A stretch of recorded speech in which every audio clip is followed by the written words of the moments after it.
사람이 어떤 인식할 수 있는 범위는 자신이 알고 있는 지식의 수준하고 비례한다고 합니다. 그런 만큼 북한에 대해서 잘 모르는 대학생들에게 북한에 대한 어떤 진실 혹은 북한에 대한 올바른 관점을 제시해주면서 이 대학생들이 북한에 대해서 좀 더 올바른 관점과 좀 견해를 가질 수 있도록 하기 위해서 이 행사를 기획하게 되었습니다. 참가자는 매 기수 한 100명 정도가 되고 있습니다.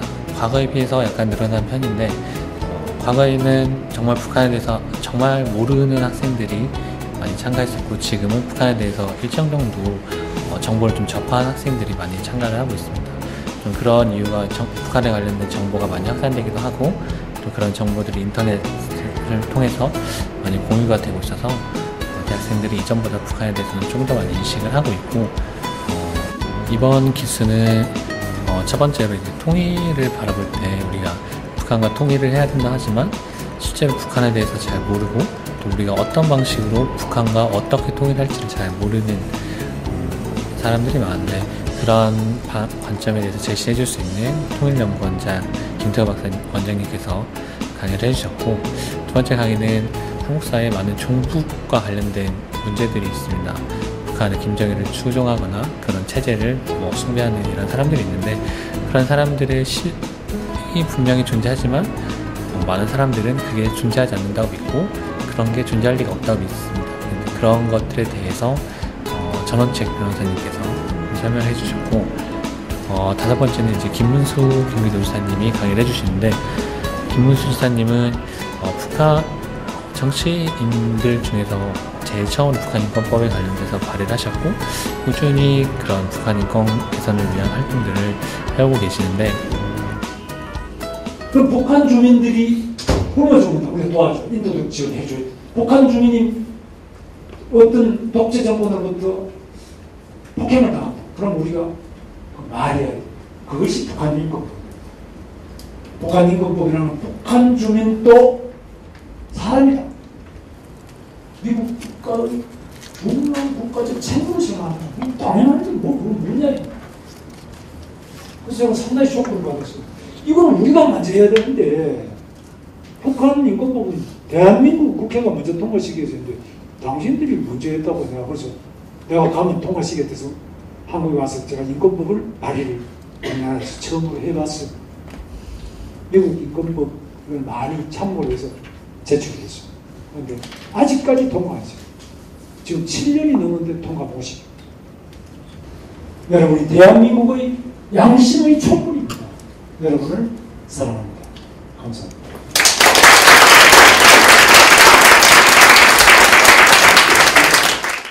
북한 내부에서도 자유와 인권에 대해서 들어야 된다고 많이 저는 생각합니다. 그러면 그 방법에 대해서 어떤 방안이 있으신지, 제가 알고 있기로는 많은 전문가나 탈북자분들이 라디오라는 매체가 북한 주민에게 굉장히 큰 영향력을 끼치고 있다고 합니다. 그런 라디오 대북 방송에 대해서 촉진할 수 있는 방안에 혹시 생각하신 게 있으신지 궁금합니다. 동국대학교에 재학 중인 김현묵이라고 합니다. 제가 궁금한 것은 매 정권마다 북한에 대한 정책이 조금씩 너무나 상향이 달라가지고 정작 필요한 것을 해결할 때 잘 해결하지 못하는 그런 부분이 있는데, 도지사님이 생각하시기에 도지사님 대통령이 되신다면 어떻게 북한을 상대하고 북한과 관련된 문제를 해결했을 때 어떠한 방법을 쓰실지 그 의견 한번 듣고 싶습니다. 굉장히 어려워요. 저도 같은 식으로. 그럼 우리는 어떻게 해야 되냐? 미국은 좀 나은 게, 미국은 탱크들이 쫙 있어요. 지금 북한의 문제를 해결하려면은 여러분 이 공부도 많이 해야 되지만 중국을 이용해야 돼요.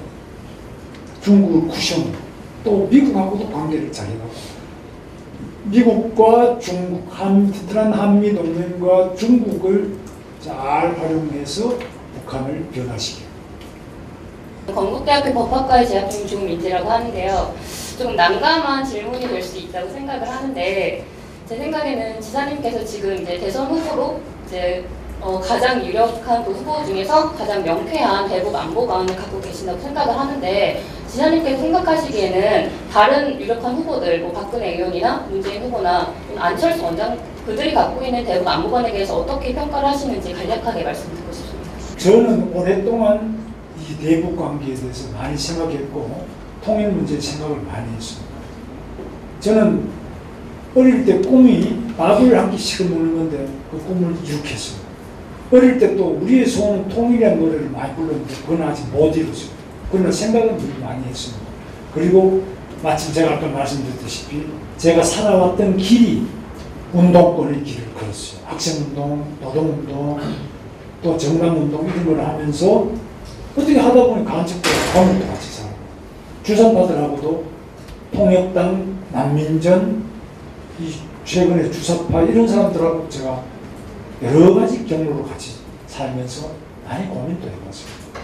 제가 그래도 대북 관계에서 가장 경험이 많고 생각을 많이 했고 나름대로 공부도 좀 했습니다. 그래서 좀 아는 편이라고 생각하는데 다른 분들에 대해서는 제가 언급을 안 하겠습니다. 20대 때 사회주의자가 아닌 사람은 심장이 없는 사람이고 40대 때 자본주의자가 아닌 사람은 머리가 없는 사람이라는 말이 있는데요. 저는 오른쪽으로 좀 가고 싶어도 좀 걸리는 게 있거든요. 진짜 마음속에서요. 예. 네, 오른쪽으로 가고 싶지만 걸리는 게 있는데 부재사님도 젊었을 때 노동을 좀 해봐셔서 아시겠지만 오른쪽으로 과감하게 가고 싶은데 뭔가 걸리는 데 있는데 여기에 대한 조언 좀 아마 많은 대학생들이 그런 갈등을 좀 갖고 있을 거라고 생각합니다. 그러니까 이제 그리고 소방과 관련해서 되게 분석을 치르셨는데 그런 조금 이제 토픽성, 희화될 수 있는 그런 것들에 매달리는 언론의 속성이나 그런 거에 또 매달리는 대중과 네티즌들에 대해서 조금 한 말씀 해주셨으면 좋겠습니다. 이승만이 진주만 습격하기 바로 한 서너 달 전에 자기가 쓴 재팬 인사이드 아웃이라는 그 영어로 된 명제가 지금 번역되어 있습니다. 그 책에다가 일본이 미국의 본토를 공격할 것이다 이렇게 글을 썼더니만은 이거 프린스턴 대학 박사까지 한 놈이 미쳤다. 이 정신이 나갈 겁니다. 일본이 어떻게 태평양을 넘어서 미국 본토를 공격하는데 다 조롱거리가 됐어요. 근데 아니나 다를까 몇 달 뒤에 일본 진주만을 때려가지고 그때 미군이 수천 명 죽었어요. 지금 9.11 테러보다 더 미국 쇼크입니다.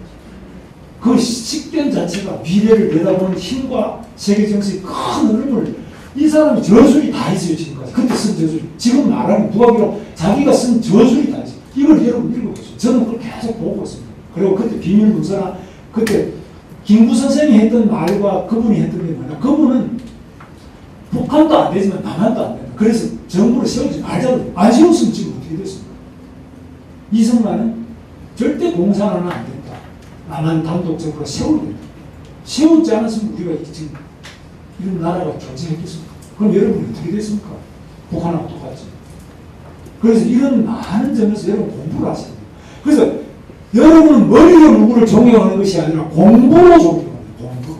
진리를 알고 그가 진리의 편에 서 있으면 그걸 따라가고 진리가 아닌 것은 여러분 백에게 절대 따라가고 대한민국의 그 전쟁이 얼마나 참혹했는지 대한민국을 누가 과연 허리를 누가 잘라놨는지 누가 이 나라를 침해하고 누가 이 나라를 치겠는지 누가 이 나라를 올바르게 방향을 제시하고 누가 이 나라를 짓밟고 있는지 여러분 대한민국을 사랑해요.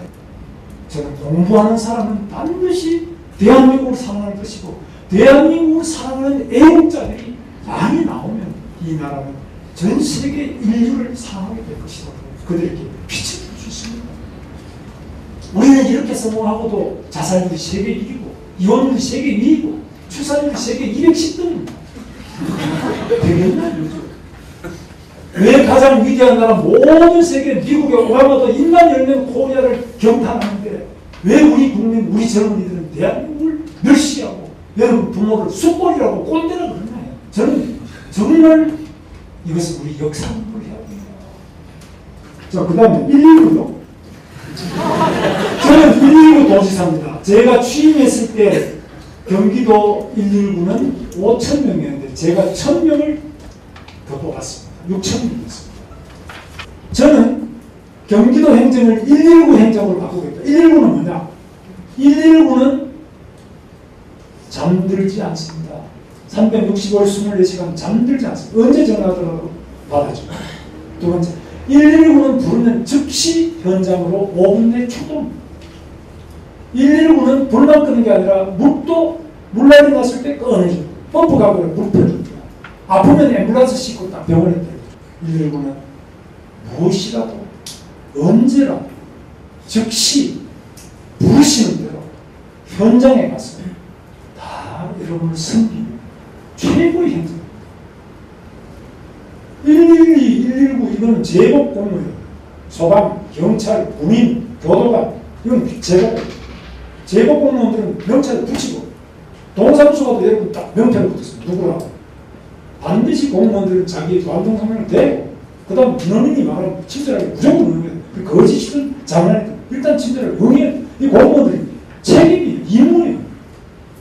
자기가 미리 판단해가지고 도지사가 전화해도 장난 아니야. 그러면 안 되는 거예요. 그래서 제가 깨달은 게 하나 있어요. 아, 나같이 장난 못하는 사람, 매사 진지 김문수를 장난 전화로 알아들을 만큼 119의 장난 전화가 이렇게 많이 오구나. 그걸 저는 배웠어요. 북한 인권 문제에 대해서 꼭 해결하시겠다는 말씀에 전적으로 동감하는 편인데요. 그렇게 됐을 때 이제 북한에 있는 그 김 씨랑 관계가 많이 악화될 거는 당연한 일인데, 예를 들어서 뭐 천안함 폭침이나 연평도 포격 같은 일이 분명히 더 많이 발생할 텐데, 그런 거에 대해서 지금까지의 정권들이 대응해왔던 거에 대해서 어떻게 생각하시는지, 그리고 도지사님이라면 어떻게 해야 한다고 생각하시는지, 그리고 나아가서 이제 통일 문제에 대해서 어떻게 생각하시는지 듣고 싶습니다. 인권을 거론하면 저 사람들이 테러를 가해오지 않을까. 이런 공갈 협박에 넘어가는 권력은 용기 있는 권력이라고 할 수도 없습니다. 저는 국가의 주권은 신선하고 용기가 있고 정의로워야 된다. 그리고 따뜻해야 된다고 생각합니다. 주권. 우리나라 헌법 3조 대한민국 영토는 한반도, 북한도 하나. 대한민국 국민은 북한 주민도 우리 국민을 보다 인간답게 인권이 보장되는 상태에서 지켜주려고 하는 것은 국가의 기본적 책무가 있습니다. 그래서 우리 대한민국은 인권을 거론하고 민주화를 이야기하면서도 북한을 무력으로 침략하지 않겠다고 저는 약속을 드립니다. 그리고 연평도처럼 공격할 때는 즉시 원점 타격이에요. 그래서 저는 통일 형식이 두 번째가 중국식의 개혁 개방을 통하고 우리가 그걸 안전을 보장하고 더 지원해주고, 미국도 도와주라고 하지, 일본도 도와주고. 그래서 북한이 빨리 우리처럼 잘 살 수 있으면 좋겠다. 그 외에 다른 여러 가지 그야말로 뜻하지 않은 소위 말하는 급변사태라는 게 있습니다. 제가 말하는 이거는 급변사태가 아닌데 급변사태가 있을 수 있습니다. 그것은 북한이 자기 군부 내부의 갈등으로 바로 위기가 왔습니다. 김정은이가 제거됐다든지 새로운 권리가 이런 방식의 급변사태, 또는 민간이 봉기에 의해서, 봉기는 거의 있을 가능성이 적지만 그런 방식에 의해서 권력 내부의 갈등과 분열, 또는 국민들 내부에서 분열과 폭동, 이런 거에 의한 여러 가지 급변사태가 올 수 있는데, 이런 경우도 모두 대비해요. 그러나 가장 바람직한 형식은 북한의 어버이 수령 김정은 청년이 나이가 정기 들어오면 번쩍 정신이 들어서 이게 아니구나, 양심이 있어서 이렇게 되면 그게 제일 좋은 거 아니에요? 그거는 가능성이 거의 없다고 해요. 그러나 저는 그것도 늘 기도합니다.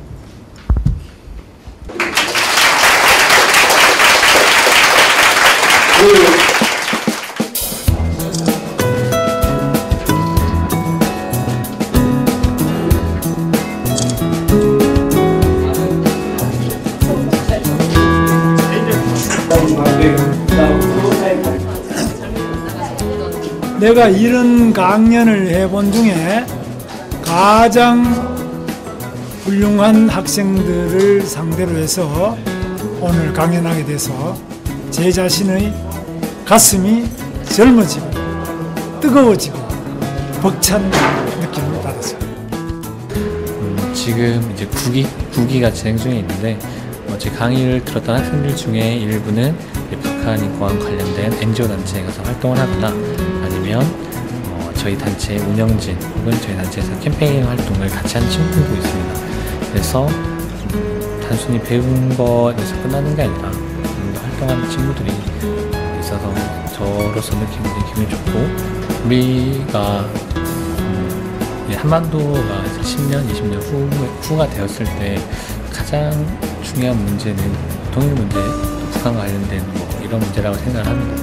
근데 그렇게 됐을 때 이 북한에 대해서 올바른 관점을 잡고 있지 않다 하면은 그때 가서 우리가 북한 대북 정책이라든지 올바른 통일 정책이라든지 이런 것들을 만들기가 참 어려울 것 같고, 그런 여론을 형성하기 굉장히 어려울 것 같습니다. 그때 가서 알게 되고 배우게 되면 너무나 늦은 시기가 되는데, 지금 이 시기에 북한에 대해서 올바르게 좀 생각하고 판단할 수 있는 그런 소양을 갖추는 이런 노력이 필요할 거라고